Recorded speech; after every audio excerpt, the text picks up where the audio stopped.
Đâyបងប្អូនអរគ្នាសម្រាប់វីដេអូនេះខ្ញុំនឹងបង្ហាញបងប្អូនទាំងអស់គ្នាទាក់ទងជាមួយនឹងការ book page book page ទៅលើ post ណាមួយដែលយើងចង់ book អញ្ចឹងដើម្បី book បានយើងចូលទៅជ្រើសរើស post ណាមួយនៅលើ page របស់យើងគឺការ book ចេញទៅអញ្ចឹងខ្ញុំនឹងទៅរក post ណាមួយដែលខ្ញុំចង់ book អញ្ចឹងសម្រាប់ post ដែលខ្ញុំចង់ book ទៅលើ post មួយនេះណាអូខេអញ្ចឹងបងប្អូនមើលខាងក្រោម post ហ្នឹងគឺគេមានដាក់ពាក្យថា boost again តែពិតកន្លែងនេះត្រូវមានពាក្យថា book post book reel ឬក៏ create ad តែមានពាក្យថា boost again នេះបានន័យថា book ម្ដងទៀតអញ្ចឹងដោយសារកន្លែងនេះគឺខ្ញុំតប book ពីមុនមកបានមានលើពាក្យអញ្ចឹង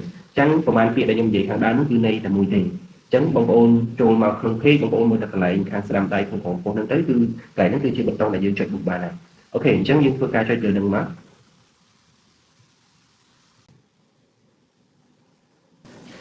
ចូលមកដល់កន្លែងនេះបងប្អូនមើលដំបូងគេគឺគេមានពាក្យដាក់ថា goal នេះ goal នេះគឺសំដៅទៅលើគោលដៅដែលយើងចង់ book ណាអញ្ចឹង Facebook វា recommend ឲ្យយើងមាន automatic មានget more message មាន get more video view get more leads through message ហើយ get more website visitor អញ្ចឹងទៅអូខេអញ្ចឹងជាជំរឿនសម្រាប់អ្នកដែល boost លក់ភាគច្រើនគឺគាត់ចង់បាន message ច្រើនអញ្ចឹងខ្ញុំ recommend ឲ្យបងប្អូនយក get more message ឬក៏ get more view ណាអញ្ចឹងខ្ញុំសម្រាប់យកថា get more message បន្ទាប់មកបងប្អូនចុចពាក្យ save ខាងក្រោមបងប្អូនអូសមកខាងក្រោមបងប្អូនចូលដល់កន្លែងនេះគឺជាកន្លែងដែលយើងកំណត់ឆាតទៅអតិថិជននៅពេលដែលអតិថិជនគាត់ចុចចូលក្នុងឆាតរបស់យើងចង់ឲ្យsay hi say hello ទៅគេអីចឹងទៅអតិថិជនចឹងទៅអញ្ចឹងយើងសរសេរជាខ្មែរក៏បានជាភាសាអង់គ្លេសក៏បានអញ្ចឹងកន្លែងនេះខ្ញុំសរសេរជាភាសាខ្មែរហើយមកដល់កន្លែងនេះគឺជាកន្លែងដែលហៅសំណួរចម្លើយណាយើងចង់ឲ្យគេសួរអីយើងឆ្លើយអីណាអញ្ចឹងទៅតាមប្រភេទអាជីវកម្មរបស់បងប្អូនអរគ្នាអញ្ចឹងកន្លែងនេះសម្រាប់ខាងខ្ញុំគឺខ្ញុំអត់ចង់ឲ្យ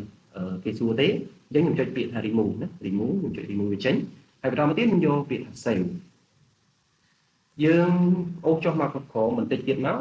យើងនឹងឃើញមានពាក្យថា audience អញ្ចឹង audience ទាក់ទងជាមួយនឹងការកំណត់គោលដៅសម្រាប់អ្នកថ្មីយើងចុចពាក្យថា create new នេះមកហើយកន្លែងនេះគឺជាឈ្មោះ audience គេដាក់ audience name ណានេះ audience name អញ្ចឹងយើងដាក់ឈ្មោះមក audience របស់យើងចង់លក់អីគេឧទាហរណ៍ថាខ្ញុំ boost video website ណា website គេតែឧទាហរណ៍ណាខ្ញុំប្រមូលទៅលើ website របស់ខ្ញុំហើយសម្រាប់ website នោះទៀតខ្ញុំចង់ឲ្យឃើញទាំងអស់ណាទាំងប្រុសទាំងស្រីអាយុចាប់ពី18ដល់65អូខេហើយសម្រាប់កន្លែងនេះ location បងប្អូនត្រូវប្រយ័ត្នប្រយែងក្រៃឡូថាវាជាប់ទៅប្រទេសណាមួយអញ្ចឹងបើវាជាប់ Cambodia ដូចយើងហើយយើងមិនបាច់ដាក់ទេតែបើវាអត់ជាប់ Cambodia ទេវាជាប់ប្រទេសផ្សេងយើងចុចខ្វែងអញ្ចឹងហើយយើងវាយពាក្យ Cambodia ហើយបន្តមកបងប្អូនចុចពាក្យថា save អូខេអញ្ចឹងនេះយើងមកជ្រើសរើស audience របស់យើងខ្ញុំយកថា book website អញ្ចឹងមកហើយបន្តមកទៀតបងប្អូនអូសចូលមកខាងក្រោមហើយក្រោមនេះគឺខ្ញុំដាក់ទឹកលុយមួយថ្ងៃណាមួយថ្ងៃ$15នេះគេថា daily budget ពីព្រោះពីខាងក្រៅវាចប់ពាក្យថា daily budget ណាអញ្ចឹងខ្ញុំដាក់មួយថ្ងៃ$15ឬក៏មួយថ្ងៃ$10ទៅបានណាខ្ញុំដាក់$10ទៅបានទេអូខេហើយបន្តមកទៀតកន្លែងនេះណាបើសិនជាវា load ពាក្យចេះបងប្អូនចុចនេះកន្លែង placement ណាវាអាចយើង select ទៅលើ Instagram ឬ Messenger អញ្ចឹងតែជាក់ស្ដែងទៅលើ post នេះខ្ញុំចង់ឲ្យវាទៅ load sponsor ណាទៅ load advertise យើងទៅលើតែ new feed ទៅបានណា new feed របស់ Facebook ណាអូខេយើង select តែនឹងមួយទៅបានណាអញ្ចឹងហើយបន្តមកទៀតបងប្អូនអត់មានត្រូវធ្វើអីបន្តទេគឺបងប្អូនចុច book យកតែម្ដងជាការស្រេច